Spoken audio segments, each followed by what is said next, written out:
मैं अपने education express classes में आप सभी का स्वागत करता हूं। आज हम लोग देखने वाले हैं साइंस क्वेश्चन बैंक, जो कि चैप्टर वाइज है और पहला चैप्टर बायोलॉजी का लेकर आ गए हैं जिसका नाम है पोषण। ठीक है, तो चलिए हम लोग क्लास को स्टार्ट करते हैं बिना विलम्ब किए। ठीक है, तो चलिए हम लोग वस्तुनिष्ठ प्रश्नों को देखते हैं जितने भी हैं। पहला प्रश्न क्या पूछा गया, 2011 में पूछा गया, 2011 में पूछा गया है प्रथम पाली में, कि प्रकृति में ऑक्सीजन का संतुलन कैसे बना होता है, माने प्रकृति में ऑक्सीजन का संतुलन कैसे बना रहता है। तो बाबू आपको याद रखना, प्रकाश संश्लेषण के द्वारा बना होता है। ठीक है, चलिए दूसरे नंबर प्रश्न को देखते हैं। दूसरे नंबर प्रश्न कैसा क्या बोल रहा है कि प्रकाश संश्लेषण द्वारा किसकी प्राप्ति होती है। प्रकाश संश्लेषण द्वारा किसकी प्राप्ति होती है, तो बाबू आपको याद रखना है ग्लूकोज की प्राप्ति होती है। ठीक है, चलिए तीसरे नंबर प्रश्न को देखते हैं। तीसरे नंबर प्रश्न को क्या बोल रहा है, प्रकाश संश्लेषण क्रिया में ऑक्सीजन बाहर निकलता है। प्रकाश संश्लेषण क्रिया में ऑक्सीजन बाहर कैसे निकलता है, तो बाबू आपको याद रखना है जल से निकलता है। किससे बाबू, जल से निकलता है। ठीक है, चलिए चौथे नंबर प्रश्न को देखते हैं। चौथे नंबर प्रश्न क्या बोल रहा है कि मैग्नीशियम में पाया जाता है, पता है आपको मैग्नीशियम में क्या पाया जाता है, तो बाबू आपको याद रखना मैग्नीशियम में क्लोरोफिल पाया जाता है। क्या बाबू, क्लोरोफिल पाया जाता है। ठीक है, चलिए पाँचवा नंबर प्रश्न को देखते हैं। पाँचवा नंबर प्रश्न क्या बोल रहा है, और देखिए कितने पूछा, 2014 में पूछा है और 2019 में पूछा है। ठीक है, दोनों में प्रथम पाली में ही पूछा है। प्रश्न क्या है कि कवक में पोषण की कौन सी विधि पाई जाती है। कवक में पोषण की कौन सी विधि पाई जाती है, तो बाबू आपको याद रखना है कवक में मृतजीवी पोषण पाई जाती है। कौन बाबू, मृतजीवी पोषण पाई जाती है। ठीक है, चलिए 6 नंबर प्रश्न को देखते हैं। 6 नंबर प्रश्न पूछा गया 2014 में द्वितीय पाली में और 2019 के द्वितीय पाली में, कि निम्नलिखित में से कौन सा एक उभयलिंग जंतु है। निम्नलिखित में से कौन एक उभयलिंग जंतु है, तो बाबू आपको याद रखना है जो केंचुआ होता है वह उभयलिंग जंतु होता है। जो केंचुआ होता है क्या होता है बाबू, उभयलिंग जंतु होता है। ठीक है, चलिए 7 नंबर प्रश्न को देखते हैं। 7 नंबर प्रश्न क्या बोल रहा है आपका, भोजन का पाचन किस प्रकार की अभिक्रिया है। कब पूछा है, 2014 में द्वितीय पाली में और 2022 की द्वितीय पाली में, कि भोजन का पचना किस प्रकार की अभिक्रिया है, तो बाबू ये उपचयन अभिक्रिया। कौन सा अभिक्रिया है बाबू, ये उपचयन अभिक्रिया है। ठीक है, चलिए 8 नंबर प्रश्न को देखते हैं। 8 नंबर प्रश्न क्या बोल रहा है, रक्त में आयरन की कमी से होने वाले एक रोग है। रक्त के आयरन की कमी से कौन सा रोग होता है, तो बाबू आपको याद रखना है कि रक्त के आयरन की कमी से एनीमिया रोग होता है। कौन होता है बाबू, एनीमिया रोग होता है। ठीक है, चलिए हम लोग 9 नंबर प्रश्न को देखते हैं। 9 नंबर प्रश्न आपका क्या बोल रहा है, 9 नंबर प्रश्न आपका बोल रहा है कि क्लोरोफिल वर्ण का रंग कैसा होता है। क्लोरोफिल वर्ण का रंग कैसा होता है बाबू, आपको याद रखना है हरा होता है। कैसा होता है, हरा होता है। ठीक है, चलिए 10 नंबर प्रश्न को देखते हैं। देखिए 10 नंबर प्रश्न कितना बार पूछा है, 2015 के द्वितीय पाली में, 2022 के द्वितीय पाली में, 2023 के द्वितीय पाली में पूछा है, यानी द्वितीय पाली में ही पूछता गया है। प्रश्न है कि ग्वाइटर अथवा घेंगा रोग पनपता है, माने किसकी कमी से।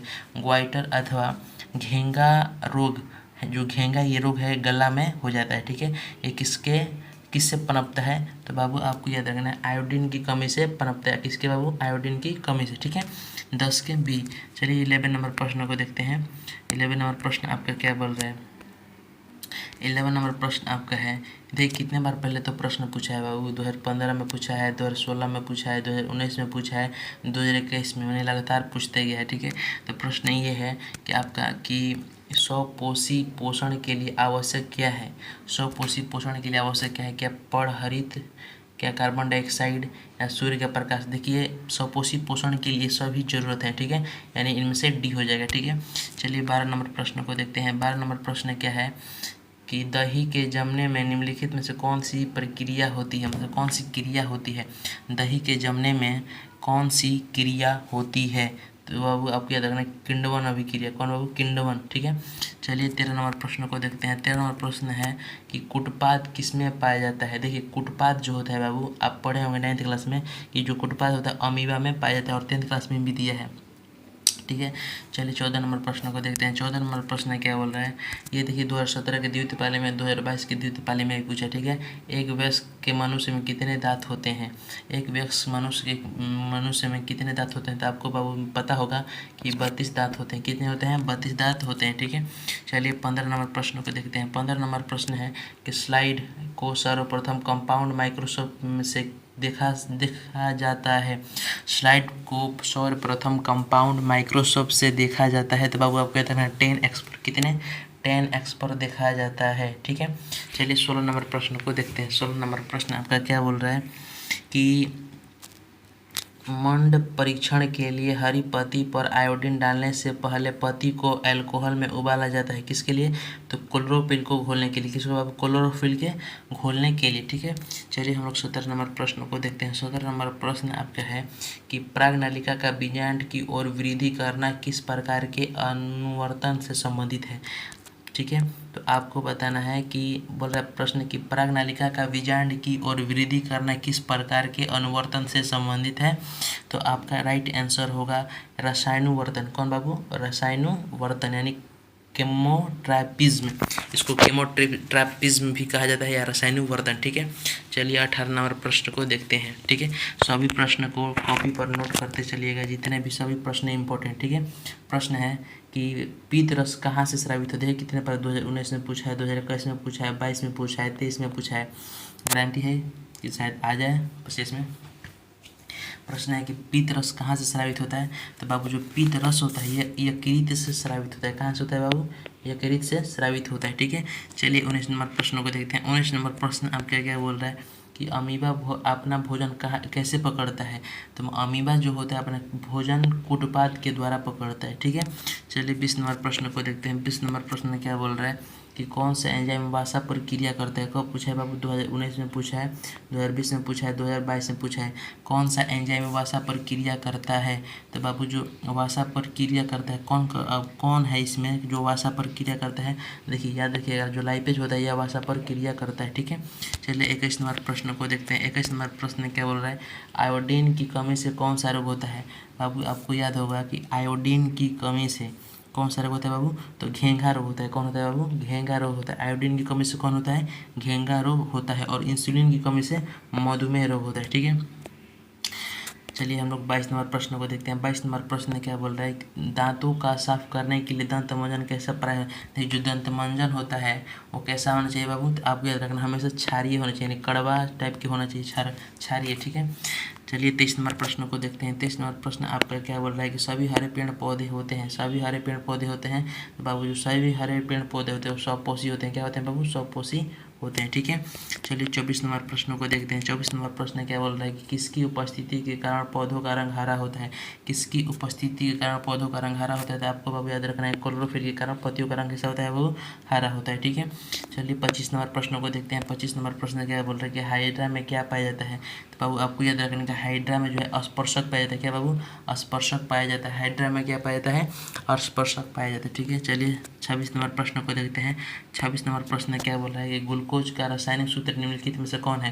तो आपको याद होगा ग्लूकोज का रासायनिक सूत्र होता है C6H12O6 होता है, यानी कि सी नंबर में दिया है C6H12O6। ठीक है, चलिए 27 नंबर प्रश्न को देखते हैं। 27 नंबर प्रश्न क्या है, अमीबा में अधिकांश पोषण कैसे होता है। अमीबा में अधिकांश पोषण कैसे होता है। तो बाबू आपको याद रखना है अंत ग्रहण द्वारा। किसके द्वारा बाबू? अंत ग्रहण द्वारा होता है। ठीक है, चलिए 28 नंबर प्रश्न को देखते हैं। 28 नंबर प्रश्न क्या बोल रहा है कि प्रकाश संश्लेषण क्रिया होती है। प्रकाश संश्लेषण क्रिया किस में होती है बाबू? तो हरे पेड़ पौधे में होती है। ठीक है, चलिए 29 नंबर प्रश्न को देखते हैं। 29 नंबर प्रश्न आपका क्या बोल रहा है कि दांतों की सबसे ऊपरी परत क्या कहते हैं। तो आपको याद रखना है कि दांतों के सबसे ऊपरी परत को इनामेल कहते हैं। क्या कहते हैं बाबू? इनामेल कहते हैं। ठीक है, चलिए 30 नंबर प्रश्नों को देखते हैं। 30 नंबर प्रश्न क्या बोल रहा है कि मानव आहार नाल का सबसे लंबा भाग कौन सी है। मानव आहार नाल का सबसे लंबा भाग कौन है बाबू? तो आपको याद रखना है छोटी आंत होती है लंबा भाग। ठीक है, कौन होती है बाबू? छोटी आंत। ठीक है, चलिए 21 नंबर प्रश्न तक पहुंच गए हैं। जितने सभी प्रश्न 59 हैं। ठीक है, यानी 160 के लगभग हैं। चलिए 21 नंबर प्रश्न को देखते हैं। 21 नंबर प्रश्न क्या बोल रहा है कि न्यूक्लियस शब्द किसके द्वारा दी गई है। न्यूक्लियस शब्द किसके द्वारा दी गई है। तो बाबू रॉबर्ट ब्राउन के द्वारा। किसके द्वारा बाबू? रॉबर्ट ब्राउन के द्वारा। ठीक है, चलिए 32 नंबर प्रश्न को देखते हैं। 32 नंबर प्रश्न क्या आ रहा है कि पौधे में भोजन किस रूप में जमा होता है। तो बाबू पौधे में भोजन स्टार्च के रूप में जमा होता है। किसके बाबू? स्टार्च के रूप में जमा होता है। चलिए हम लोग 33 नंबर प्रश्न को देखते हैं। 33 नंबर प्रश्न आपका क्या बोल रहा है कि पौधों और पशुओं की कोशिकाओं का वैज्ञानिक अध्ययन क्या कहलाता है। पौधों और पशुओं की कोशिकाओं का वैज्ञानिक अध्ययन क्या कहलाता है? तो ठीक है, तो बाबू आपको याद रखना कोशिका विज्ञान कहलाता है। क्या कहलाता है? कोशिका विज्ञान कहलाता है। ठीक है, चलिए 34 नंबर प्रश्न को देखते हैं। 34 नंबर प्रश्न आपका क्या बोल रहा है? 34 नंबर प्रश्न आपका बोल रहा है कि मुख गुहा में आहार नाल का कौन सा भाग पाचन होता है? मुख गुहा में आहार नाल का कौन सा भाग पाचन होता है? तो आपको याद रखना है बाबू, कार्बोहाइड्रेट होता है। कौन होता है बाबू? कार्बोहाइड्रेट होता है। ठीक है, चलिए हम लोग 36 नंबर प्रश्न को देखते हैं। 36 नंबर प्रश्न आपका क्या बोल रहा है कि निम्न में से स्वपोषी कौन है? निम्न में से स्वपोषी कौन है? तो बाबू हो गया हरे पेड़ पौधे जो होते हैं वो स्वपोषी होते हैं या स्वपोषण। ठीक है, चलिए हम लोग 37 नंबर प्रश्न को देखते हैं। 37 नंबर प्रश्न आपका बोल रहा है कि जीवन की एक महत्वपूर्ण विशेषता क्या है? क्या? अणु की गति, वृद्धि, संघ, समन्वय। तो बाबू आपको याद रखना है कि जीवन का एक महत्वपूर्ण विशेषता होता है वृद्धि। ठीक है, चलिए 38 नंबर प्रश्न को देखते हैं। 38 नंबर प्रश्न क्या है कि स्वपोषी पोषण होता है किसमें? स्वपोषी पोषण किसमें होता है? तो आपको बाबू याद रखना है कि स्वपोषी पोषण पौधों में होता है कि कवकों में होता है कि कुछ प्रोटिस्टा और प्रोकैरियोट्स में होता है, या ए और सी दोनों में? तो बाबू आपको याद रखना है कि जो स्वपोषी हमेशा होता है किसमें बाबू? पौधे में होता है। ठीक है, चलिए 39 नंबर प्रश्न को देखते हैं। 39 नंबर प्रश्न बोल रहा है कि ग्रहणी भाग है। ग्रहणी किसका भाग है? तो बाबू आपको याद रखना है जो ग्रहणी होता है वो छोटी आंत का भाग होता है। किसका? छोटी आंत का भाग होता है। ठीक है, चलिए हम लोग 40 नंबर प्रश्न को देखते हैं। 40 नंबर प्रश्न क्या बोल रहा है कि प्रकाश संश्लेषण होता है किसमें? हमारा प्रकाश संश्लेषण किसमें कब होता है? तो दिन में होता है। प्रकाश संश्लेषण रात में नहीं होता है। किस में होता है बाबू? दिन में होता है। चलिए 41 नंबर प्रश्न को देखते हैं। 41 नंबर प्रश्न क्या बोल रहा है कि मृतोपजीवी का उदाहरण कौन है? मृतोपजीवी का उदाहरण कौन है? तो बाबू आपका जो गोबर का छाता होता है ये क्या है बाबू? मृतजीवी का उदाहरण। ठीक है, चलिए हम लोग 42 नंबर प्रश्न को देखते हैं। 42 नंबर प्रश्न क्या बोल रहा है कि पौधों में प्रकाश संश्लेषण का स्थान क्या है? पौधों में प्रकाश संश्लेषण का स्थान कहाँ है?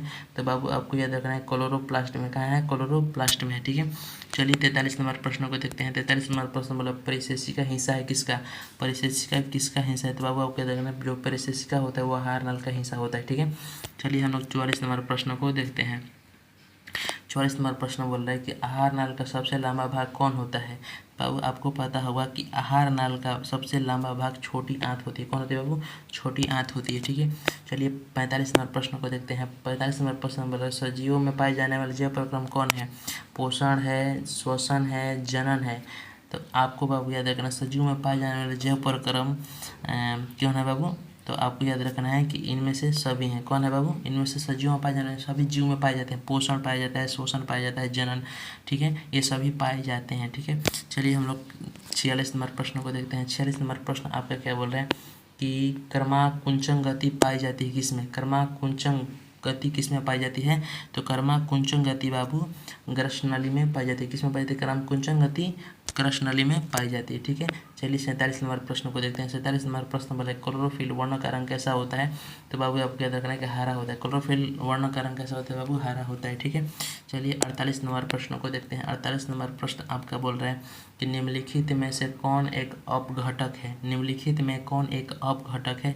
तो बाबू आपको याद रखना है कि जो अमरवेल होता है ये एक अपघटक होता है। ठीक है, चलिए 49 नंबर प्रश्न को देखते हैं। 49 नंबर प्रश्न आपका बोल रहा है 49 नंबर प्रश्न बोल रहा है कि प्रकाश संश्लेषण की दर निम्न में से किन कारणों पर निर्भर करता है? प्रकाश संश्लेषण की दर निम्न में से किन कारणों पर निर्भर करता है?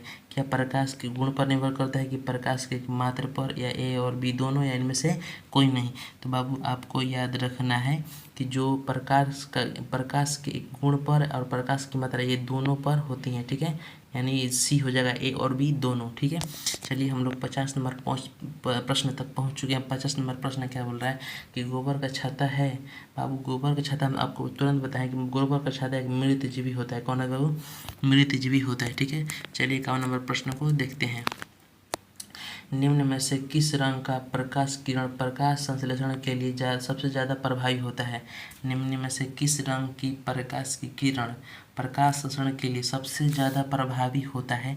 तो बाबू सबसे प्रभावी होता है लाल। कौन है बाबू? लाल होता है। ठीक है, चलिए हम लोग 52 नंबर प्रश्न को देखते हैं। 52 नंबर प्रश्न आपका बोल रहा है कि निम्नलिखित में से कौन पुनरुद्भवन का उदाहरण है? पुनरुद्भवन का उदाहरण है। तो बाबू आपको याद रखना है कि जो हाइड्रा होता है पुनरुद्भवन का उदाहरण है। ठीक है, चलिए 53 नंबर प्रश्न को देखते हैं। 53 नंबर प्रश्न आपका क्या बोल रहा है कि क्लोरोफिल वर्ण का रंग होता है। बाबू ये कितने बार प्रश्न पूछ चुका है कि क्लोरोफिल वर्ण का रंग होता है। सोच लीजिए कितना इंपॉर्टेंट प्रश्न है कि तो क्लोरोफिल का वर्ण का रंग हरा होता है। क्या होता है बाबू? हरा होता है। ठीक है, चलिए हम लोग 54 नंबर प्रश्न को देखते हैं। 54 नंबर प्रश्न बोल रहा है कि कवक में पोषण की कौन सी विधि पाई जाती है। तो हम आपको बताए हैं पीछे कि कवक में मृतजीवी पोषण पाई जाती है। कौन से बाबू? मृतजीवी पोषण पाई जाती है। चलिए 55 नंबर प्रश्न को देखते हैं। 55 नंबर प्रश्न बोल रहा है कि प्रकाश संश्लेषण की प्रक्रिया प्रकाश अभिक्रिया होती है। प्रकाश संश्लेषण की प्रकाश की अभिक्रिया होती है किसमें? क्लोरोप्लास्ट के स्ट्रोमा में, क्लोरोप्लास्ट के ग्राना में, या कोशिका द्रव में, या माइटोकॉन्ड्रिया में। तो बाबू सिंपल में आपको याद रखना है जो प्रकाश संश्लेषण की प्रकाश की अभिक्रिया होती है क्लोरोप्लास्ट के ग्राना में होती है। कहाँ होती है बाबू? क्लोरोप्लास्ट के ग्राना में होती है। चलिए हम लोग 56 नंबर प्रश्न को देखते हैं। 56 नंबर प्रश्न आपका बोल रहा है कि कुल कृमि रूप परिशेषिका किसका हिस्सा है। मैंने प्रश्न बोल रहा है कि कृमि रूप परिशेषिका किसका हिस्सा है। तो जो बाबू कृमि रूप है ये आपको याद रखना है जो आहार नाल होता है उसका हिस्सा। किसका बाबू हिस्सा है? आहार नाल का हिस्सा है। ठीक है, चलिए 57 नंबर प्रश्न को देखते हैं। 57 नंबर प्रश्न आपका बोल रहा है कि प्रकाश की ओर प्रोहित की गति क्या कहलाती है। प्रकाश की ओर गति की प्रोहित गति क्या कहलाती है? वो प्रकाशानुवर्तन। ठीक है, जो धरती के अंदर जो जड़ जाता है उसको कहते हैं गुरुत्वानुवर्तन। ठीक है, चलिए 58 नंबर प्रश्न को देखते हैं। 58 नंबर प्रश्न आपका बोल रहा है कि किससे बचने के लिए आयोडीन युक्त नमक का प्रयोग की सलाह दी जाती है। किससे बचने के लिए आयोडीन युक्त नमक प्रयोग की सलाह दी जाती है। तो बाबू जो आपका उच्च रक्तचाप है इसके जो आपका घेंघा रोग है, घेंघा, इसके लिए सलाह दी जाती है। घेंघा रोग के लिए। ठीक है बाबू, किसके लिए? घेंघा रोग के लिए सलाह दी जाती है। चलिए 59 नंबर प्रश्न को देखते हैं।